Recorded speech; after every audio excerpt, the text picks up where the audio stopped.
Vous êtes sur la radio de l'Espérance, 95.2 FM.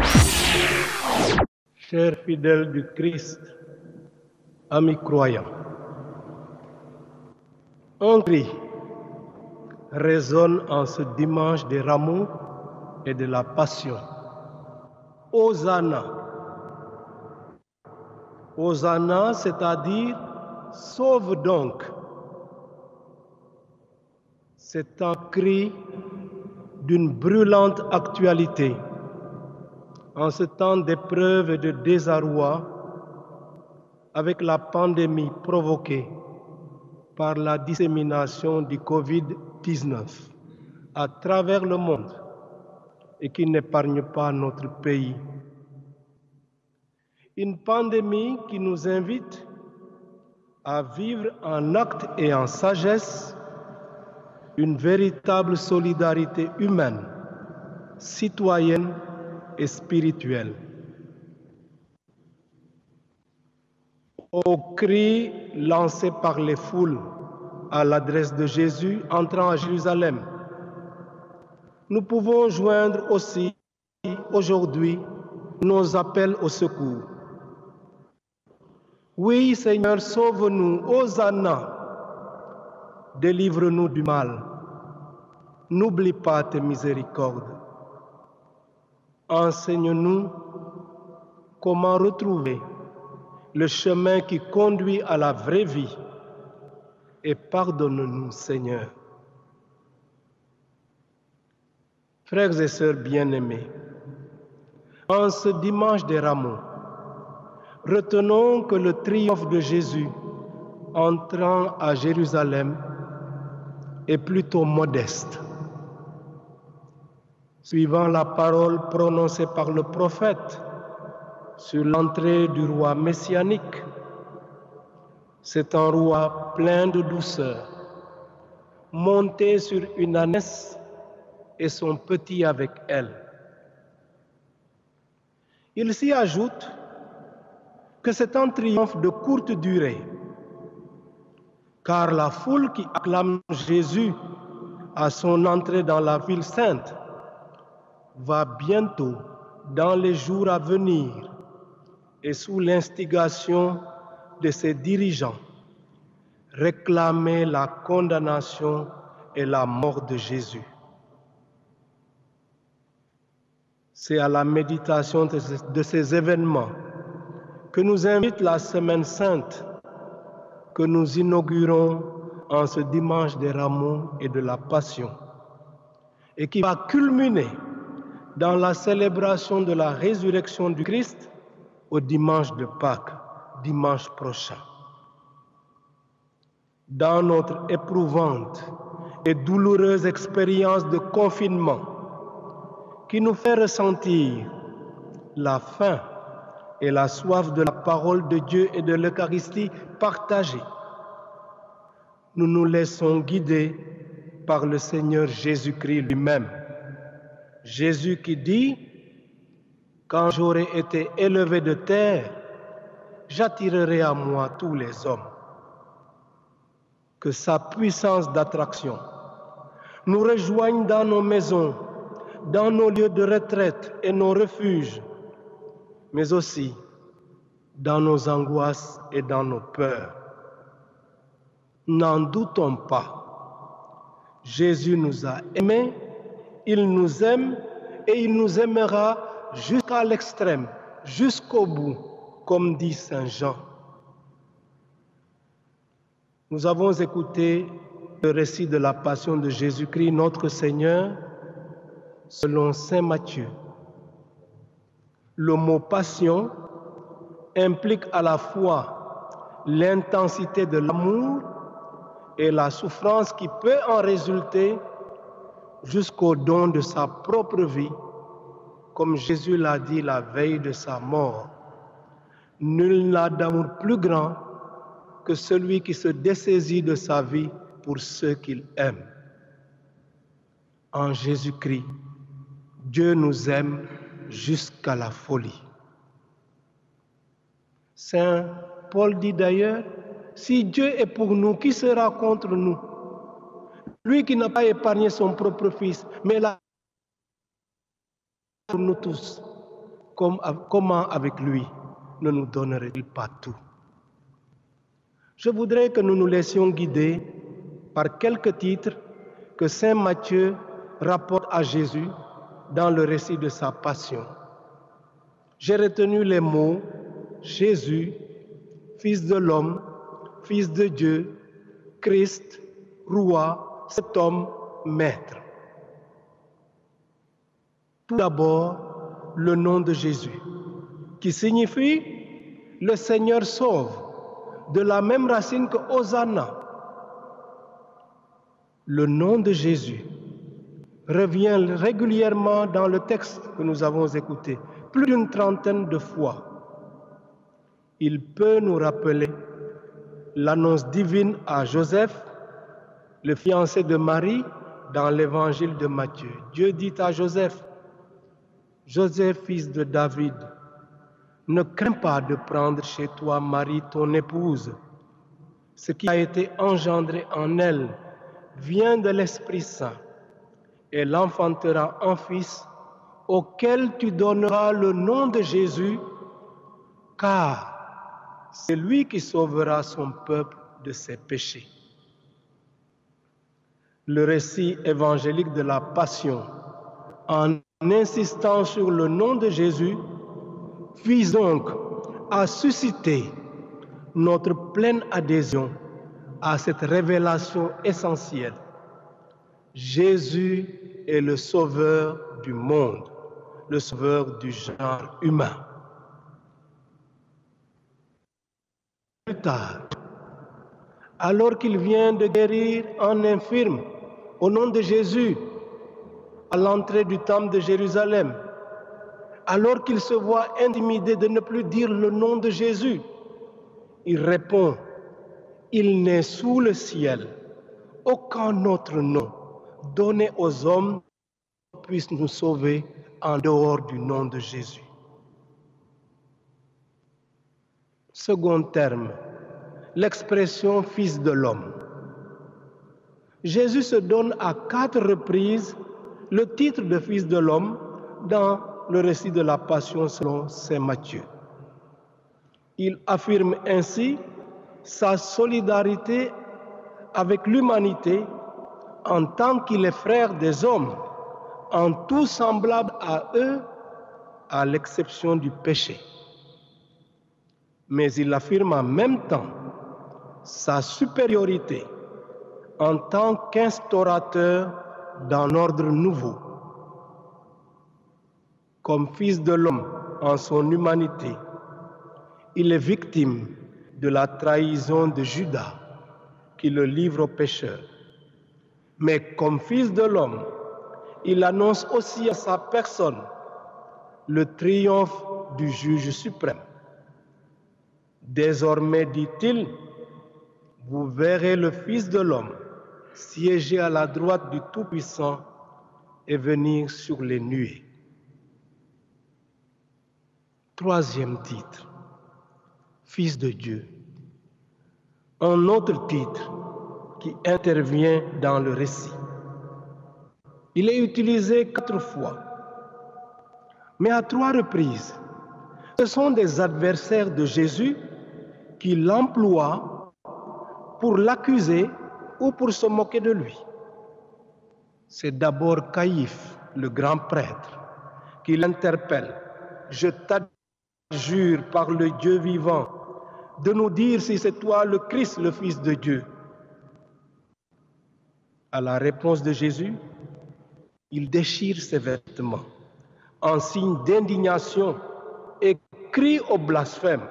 Ceci pour obtenir le verdict qu'il attend de l'assistance. Il mérite la mort.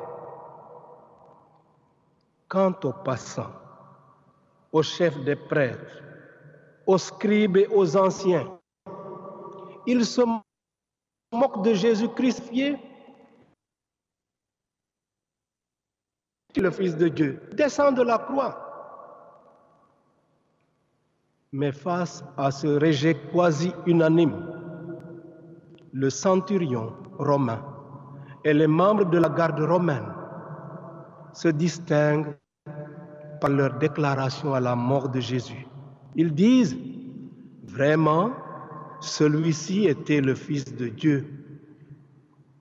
Ces païens, c'est-à-dire qui n'appartiennent pas au peuple élu, se démarquent ainsi des autres. Ils sont sur le chemin de la foi pour croire en Jésus, Fils de Dieu. Ils nous invitent aujourd'hui à affermir notre foi en la divinité de Jésus. Quatrième titre, le titre Christ. Dans l'interrogatoire de Jésus par Caïphe, il y a en fait deux titres qui entrent en jeu, Christ et Fils de Dieu. Mais l'objectif visé reste le même, prendre Jésus au mot pour l'accuser de blasphème. Le titre Christ revient 4 fois dans le récit, comme celui de Fils de Dieu. Pour l'assistance, prise à témoin par le grand prêtre, il ne saurait s'agir que de titres usurpés. Et pour cela, Jésus mérite la mort. Dans leur fanatisme, les témoins à charge, joignant le geste à la parole, maltraitent Jésus et le tournent en dérision. L'évangéliste écrit, alors ils lui crachèrent au visage et le giflèrent. D'autres le rouèrent de coups en disant, fais-nous le prophète, ô Christ, qui t'a frappé? Puis Jésus est amené à comparaître devant le gouverneur romain Pilate. Pilate qui représente le pouvoir occupant. L'évangéliste note que Pilate savait que c'était par jalousie qu'on avait livré Jésus. À quoi s'ajoute d'ailleurs l'avertissement prémonitoire de sa femme sur l'affaire de ce juste. Or, croyant pouvoir se tirer d'affaire, Pilate mise sur une sorte de loterie populaire. Qui voulez-vous que je vous relâche? Barabbas ou Jésus appelé le Christ? Devant la hargne de la foule, manipulée par ses dirigeants, Pilate est pris à son propre jeu, au point d'interpeller à nouveau la foule. Que ferais-je donc de Jésus appelé le Christ? Le verdict de la foule est sans appel, qu'il soit crucifié. Chers amis, souvenons-nous alors de ces paroles que nous avons entendues dans la deuxième lecture. Le Christ Jésus, ayant la condition de Dieu, n'a pas revendiqué d'être traité à l'égal de Dieu, mais il s'est anéanti. Cinquième titre, le titre roi. Le motif de la royauté de Jésus est évoqué aussi 4 fois dans le récit. Es-tu le roi des Juifs? C'est la première question que Pilate pose à Jésus lors de sa comparution. Jésus de lui répondre, c'est toi-même qui le dis. Les soldats romains, peut-être encouragés par la question de Pilate, ne se gênent pas pour ridiculiser Jésus. Ils lui ôtent ses habits, l'affublent d'un manteau rouge, le coiffent d'une couronne d'épines, lui remettent un roseau à la main et lui rendent un hommage dérisoire en disant « Salut, roi des Juifs ». Ils s'amusent et se moquent d'un accusé qui leur paraît inoffensif. Le motif de sa condamnation est d'ailleurs ainsi libellé au-dessus de Jésus crucifié. celui-ci est Jésus, le roi des Juifs. Pour le pouvoir occupant, Jésus ne serait donc qu'un activiste sans envergure. Les chefs des prêtres, les scribes et les pharisiens ont une autre approche de la royauté. Il est roi d'Israël. Qu'il descende maintenant de la croix et nous croirons en lui.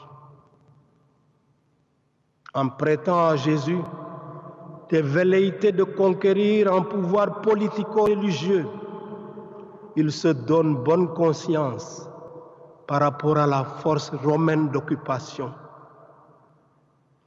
Le cas Jésus n'est alors que stratégie pour faire allégeance à l'occupant. Mes chers amis, reconnaître le Christ, le pouvoir du Christ roi, n'est-ce pas se compromettre? Pour moi, confesse l'apôtre Paul, et c'est le thème de notre année pastorale, vivre, c'est le Christ. 6e titre, cet homme. Dans notre écoute de la passion de Jésus, selon saint Matthieu, nous surprenons cette double déclaration de l'apôtre Pierre. Je ne connais pas cet homme.